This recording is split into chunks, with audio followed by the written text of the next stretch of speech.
네, 오늘은 하나님의 모방자라는 제목 가지고 마음을 좀 나누려고 합니다.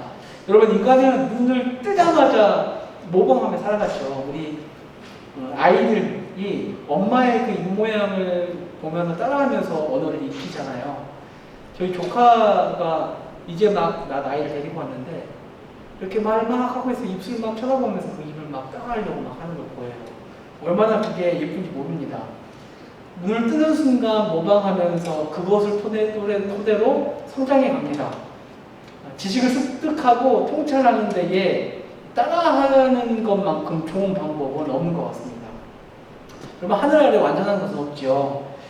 위대한 사업가, 위대한 예술가들도 여러분 알고 보면 모방 천재들입니다. 우리가 너무 잘 알고 있는 모차르트지 않습니까? 모차르트도 거의 천재라고 이야기하지만 모차르트도 그 어렸을 때 시절에는 하이든의 작품을 많이 모방했답니다. 그런 의미에서 모방과 창조를 대립의 개념으로 넣는 건 조금 잘못된 시각인 것 같습니다. 그렇다고 해서 요즘 엄청 한국 가요계에 막 피바람이 불고 있는 표절과 모방을 같다고 말하는 건 아닙니다. 여러분, 창조는 모방에서 출발하지요. 모방 없이는 창조가 사실 불가능합니다. 이미 만들어 놓은 지식이 없었다면 우리는 아무것도 창조해낼 수가 없을 겁니다. 이 세상의 것들도 마찬가지죠. 하나님께서 모든 것을 창조해 놓으셨기 때문에 그것을 기반으로 사람들이 또 다른 것들을 만들어 나가면서 살아갈 수 있는 겁니다. 여러분, 우리의 신앙도 마찬가지죠. 우리는 누구를 닮아가야 할 모델이 딱 설정이 되어 있습니다. 그렇죠? 앞절에서 바울은 그리스도 안에서 하나님이 용서하신 것처럼 용서해라 라고 명령합니다. 이제 그 명령을 더 확대시켜서 어떻게 말하냐면 하나님을 본받는 자가 되어라 명령합니다. 그렇죠? 앞에서 사랑해라 라고 계속 이야기합니다. 여러분, 새로운 사람은 신분에 걸맞은 그 새로운 삶을 살아가는 겁니다. 여러분, 예수 믿는 사람은 그냥 예수 믿고 구원받는 것으로 끝나는 게 아니라 예수 믿는 사람으로서의 걸맞는 삶이 있습니다. 여러분, 그리스도에는요 하나님의 사랑으로 태어난 사람들이거든요. 여러분, 그 사랑으로 우리는 소속도 바뀌었고 주인도 바뀌었습니다. 그렇죠? 그러니 여러분, 우리 성도는 영적 아버지인 하나님을 본받아야 합니다. 영적 아버지인 하나님을 본받는 것, 그것이 그의 나라, 그의 백성이 된 우리의 삶입니다. 여러분, 그것이 새로운 삶을 얻은 자의 삶의 절정입니다. 사실 결국에 그 영적 아버지인 하나님을 본받는 것, 이전에 따라가던 세상 것들을 버리고 하나님을 본받는 것, 하나님을 모방하는 것, 그것이 예수 믿는 성도들의 삶의 사실 절정입니다.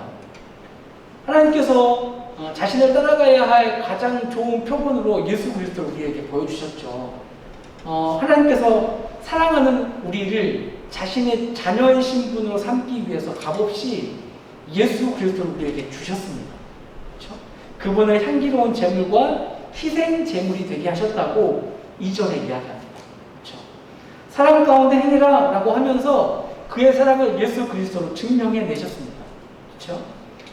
그 은혜를 품고 살아가야 하는 사람들, 그 사랑을 따라가야 하는 사람들이 우리고, 그리고 그 사랑을 행하신 하나님을 본받아야 하는 사람들이 우리입니다. 자, 그렇다면 그 삶에 합당한 은혜로운 삶은 무엇일까?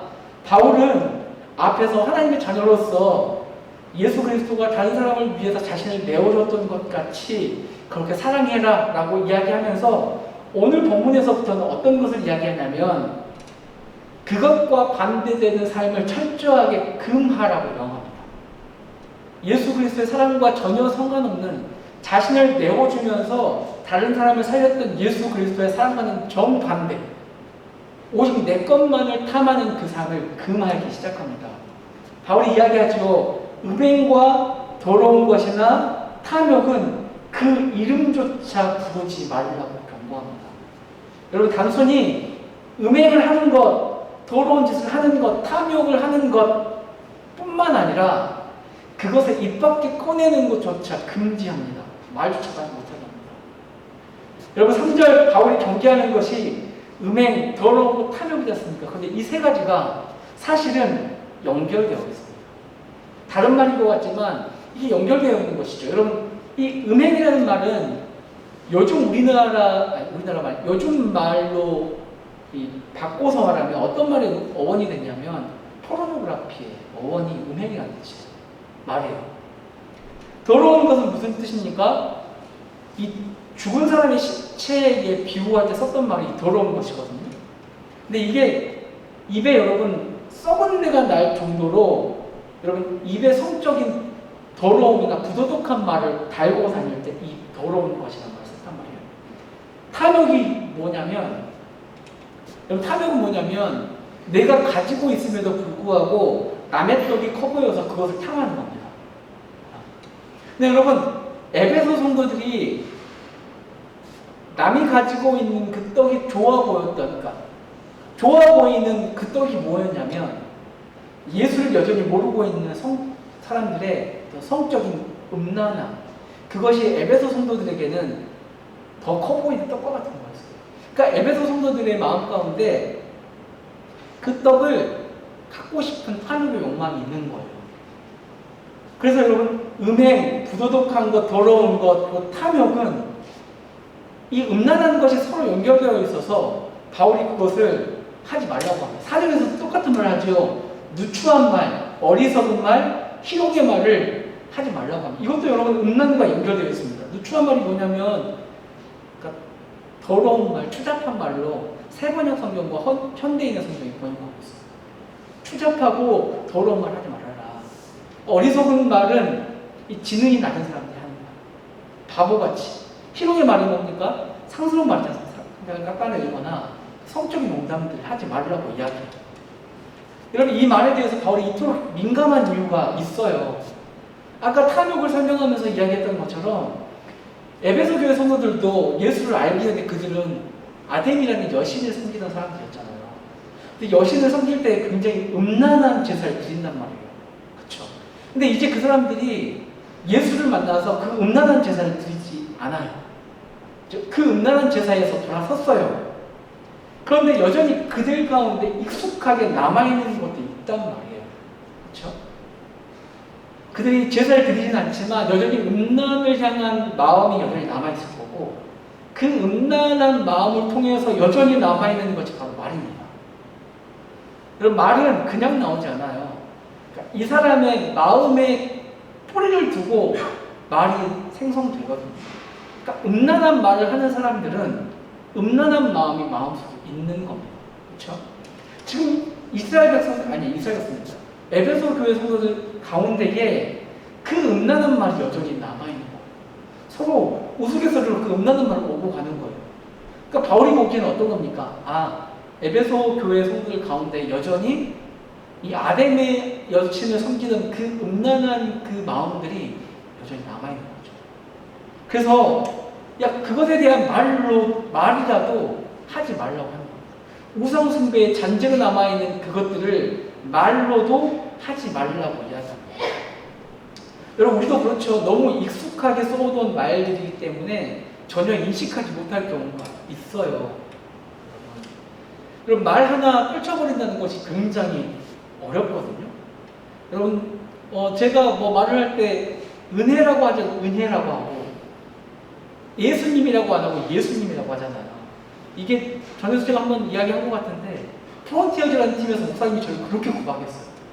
너 왜 은혜라고 하고, 또 이분이 꼭 항상 가면 전라도에 가면 목사님들 항상 예수님의 이름으로 기도합니다 안 하고 항상 예수님의 이름으로 기도합니다 이렇게 한다고 저를 막 놀렸거든요. 그래서 이걸 바꾸려고 굉장히 저도 무의식적으로 굉장히 신경을 쓰고 있어요. 그런데 어느 순간 제가 정신을 놓는 순간 그냥 예수님 저도 이렇게 하고 있더라고요. 또 전라도 사람들 아무리 서울에 오래 살고 있다고 하더라도 서울에서 목포로 내려오는 순간 사투리가 바로 튀어나옵니다. 그러니까 그만큼 말을 바꾸기가 참 쉽지가 않아요. 여러분 말은 이 사람의 정체성을 드러내거든요. 그러니까 바울이 보기에 에베소 교회 성도들의 말을 보니 그들의 정체성이 보이는 겁니다. 여전히 아딤의 여신을 숭배했던 그 우상 숭배의 흔적들이 그들의 마음 가운데 남아있는 게 보이는 거예요. 그래서 그것을 금지하라고 이야기합니다. 여러분, 그렇다면 왜 에베소 교회 성도들은 여전히 그 음란한 말을 하고 있었을까? 왜 여전히 우상숭배의 그 잔재들이 여전히 남아 있었을까? 왜 여전히 그것을 즐겨하고 있었을까? 여러분, 이 에베소 교회 성도들은 이제 거룩한 성도가 되었기 때문에 그 우상숭배를 할 수도 없고 음란한 제사를 드릴 수 없단 말입니다. 그러면 이때까지 해왔던 것들 하지 말아야 되잖아요. 쉽지가 않거든요. 일단은 몸은 그쪽으로 가지 않게 일단 됐어요. 근데 여전히 그들 안에는 그것들을 하고 싶은 욕망이 있단 말이에요. 그래서 그들이 택한 방식이 자기들도 모르게 무의식적으로 택한 방식이 말이라는 거예요. 말하면서 정신적인 대리만족을 하는 겁니다. 말로 풀어내는 거예요. 자매들이 막 말로 막 풀어내잖아요. 똑같은 거예요. 말로 자신의 그 음란한 마음을 풀어내는 겁니다. 여전히 그 음란한 말을 오고 가면서 그들의 음란한 그 마음들을 표출해내는 거예요.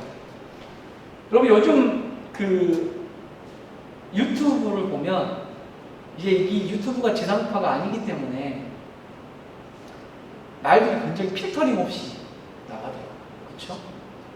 말뿐만 아니라 주제들도 굉장히 필터링이 없이 막 우후죽순으로 막 가더라고요. 성적인 이야기는 이제 거의 뭐 그렇고 성적인 것, 뭐 트랜스젠더, 뭐 동성애자, 뭐 쌍욕들 하는 거 그쵸? 그다음에 정치적인 대립을 뭐 놓고 막 쌍욕하는 게 거의 필터링 없이 막 다 나와요. 근데 지상파 방송들도 이 시대를 쫓아가더라고요. 지상파 방송들에서 욕을 하면 삐처리를 하긴 하거든요. 근데 시청자가 딱 들으면 알 수 있을 정도로 삐처리를 해요, 요즘에는. 옛날에는 아예 소리가 안 나오겠는데 요즘에는 뭐라고 할까요? 18 크레파스라고 합니다. 10하고 그 뒤부터 삐처리를 하고 그때 살짝 또 소리를 남겨놓고 하더라고요. 그러니까 시청자들도 저 사람들이 어떤 욕을 하고 있는지 알 수 있게 하더라고요. 근데 그걸 보면서 저도 그렇고 시청자들이 느끼기에 그게 그전에는 아예 무금 처리가 됐다가 이제 들릴 정도로 하니까 좀 시원해지는 마음이 있는 거예요. 그리고 이게 여러 군데로 여러 군데 성행하기 시작하다 보니까 이게 좀 대세처럼 느껴지는 거예요. 이렇게 하지 않으면 내가 뒤처진 사람, 쿨하지 못한 사람, 꼰대인 사람처럼 느껴지게 되더라고요. 근데 여러분, 요즘 대세라고 말하는 이런 식의 방송들, 이런 식의 말이 결국 하나님 나라의 언어가 아니라는 겁니다. 여러분 생각을 해보십시오. 만약에 우리가 하늘나라를 봤어요. 다 이제 끝날이 와서 마지막 날 천국에서 막 서로 이야기를 하는데 서로 향해서 막 쌍욕을 하고 있다고 생각을 해보세요. 여러분 이게 너무 장난스러운 말로 전라도 사람들 여기 기본으로 탑재되어 있다 이야기하지만 기본으로 탑재되어 있는 그 욕들이 여러분 어떤 사람을 축복하는 말은 아니잖아요. 그렇죠? 다른 사람을 깎아내리고 다른 사람을 죽이는 말이란 말이에요. 이게 하나님 나라의 언어가 아닙니다. 하나님 나라의 언어는 하나님 나라의 사람은 사람을 살리는 사람들이에요. 말 한마디로도 사람을 살리는 곳이 하나님의 나라입니다. 그 하나님 나라에 이런 음란한 말들, 욕설은 어울리지 않다는 거죠. 그럼 요즘 어느 순간 섹시함이 선망의 대상이 되어가는 것 같아요. 섹시한 뇌, 그렇죠? 뇌생남이라고 하잖아요. 뇌에도 섹시란 말을 붙여요, 그렇죠? 좀 섹시하다. 저 사람 좀 섹시하다, 그렇죠? 근데 여러분, 섹시하다는 말 자체가 원래 이런 말이잖아요. 성적인 매력이 있다, 이렇게 말하고 처음에 그렇게 보잖아요. 근데 어느 순간 이 섹시란 말이 뇌에도 붙고 뭐 다 붙어요. 섹시란 말이 이 음란한 단어인 이 섹시란 말이 선망의 대상이 되어버린 세상이 됐어요. 그럼 이 세상에서 우리는 거룩한 말의 구별이 필요하다는 겁니다. 이런 음란하고 탐욕스러운 말 대신 바울이 제안한 것이 있습니다. 뭐냐면 감사의 말을 하라고 이야기합니다.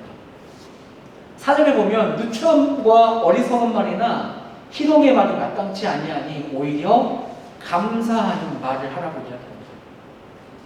여러분, 이 음란과 탐욕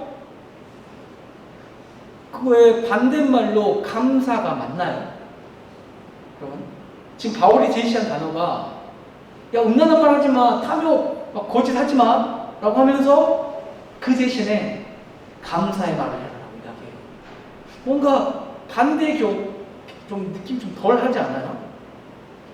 그럼 왜 바울은 감사의 말을 하라고 했을까요? 왜 음란의 말 대신 탐욕의 말 대신 감사의 말을 하라고 했을까요? 여러분, 감사는 언제 나오나요? 언제? 감사는 하나님께서 나에게 주신 것에 대한 만족함을 느낄 때에 감사가 나오거든요. 그렇죠? 하나님 주신 것에 대한 전적인 인정, 그 만족의 표현으로 감사가 나오는 거예요. 내가 어떤 상황에 처해 있어도 하나님께서 주신 것이기 때문에 만족하면서 살아갑니다. 그렇기 때문에 다른 것에 욕심낼 필요가 없는 겁니다. 그렇죠? 여러분, 하나님이 주신 것에 대한 감사는요, 우리 안에 탐욕을 내쫓아요. 여러분, 음란하고 더러운 말을 하는 이유가 뭐였어요? 에베소 교회에서는 여전히 음란한 말을 하고 더러운 말을 하는 이유가 뭐였어요? 그들이 이제는 하지 못하는 그 음란한 제사에 대신해서 그들의 그 대리만족을 위해서 말하는 거죠. 만족하지 못한 그 마음을 채우기 위해서 음란한 말, 더러운 말을 한 것이었단 말이에요. 그런데 그 만족함을 그것 대신에 그것이 채워줄 수 있는 것보다도 하나님께서 너희에게 채워주신 것이 더 많은지인데 그것들을 찾아보고 그것에 대한 감사 제목을 찾아보라고 이야기합니다. 그렇다면 그 음란한 것이 채울 수 없는 더 귀한 것들이 채워질 것이라고 바울은 이야기하고 있는 겁니다. 잠깐만요. 이 시간에 왜 전화를 여러분, 바울이 여전히 음란하고 더러운 말을 하는 사람들은요, 뭐라고 이야기하냐면, 아데미 여신 숭배하는 그 우상 숭배자들과 똑같다고 5절에서 이야기합니다. 너희도 정녕 이것을 알거니와 음행하는 자나 더러운 자나 탐하는 자나 곧 우상 숭배하는 자는 다 그리스도와 하나님의 나라에서 기업을 얻지 못하리니. 바울은 음란하고 더러운 말 하는 사람들을 아데미 여신을 섬기는 자들과 똑같이 이야기합니다. 우상 숭배자와 똑같이 이야기해요. 여러분, 왜 음행하고 더러운 일을 합니까? 왜? 기본적으로 죄는요, 여러분, 자신이 가장 위에 있습니다. 하나님이 위에 있는 게 아니라 내가 가장 위에 있어요. 나를 위해서 살아가는 것이 우상 숭배거든요. 나를 위해서 세운 것이 우상이거든요. 그렇죠? 모세가 십계명을 받으러 올라갔을 때 이스라엘 백성들이 자신들을 위해서 황금 송아지를 세워요. 자신들을 위해서 세우는 것이 우상입니다. 근데 여러분, 음란한 말, 음행, 더러운 말 하는 이유가 뭡니까? 결국에는 자신을 위해서. 그렇죠? 자신을 숭배하기 위해서, 자신의 만족감을 위해서 더러운 말, 음행스러운 말을 한단 말이에요. 그래서 바울이 보기에는 똑같은 거죠.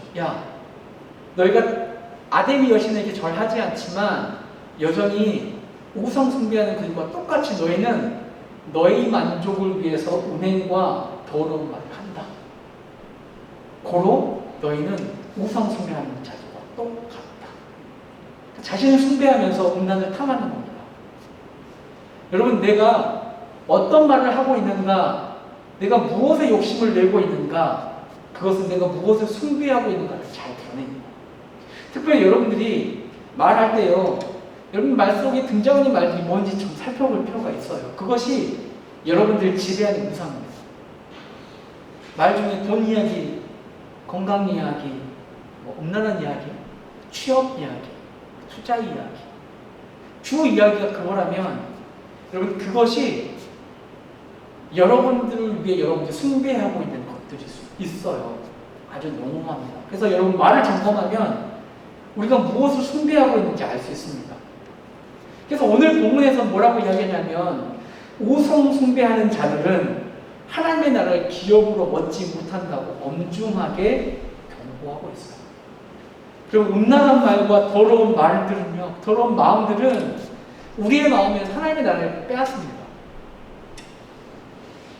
그래서 여러분 그런 말과 마음은 버려야 합니다. 근데 여러분 그 뒤에 보면 말하는 것뿐만 아니라 헛된 말로 속아 넘어가지 않도록 정신 바짝 차리라고 명령하거든요. 6절을 보면 누구든지 헛된 말로 너희를 속이지 못하게 하라 라고 이야기해요.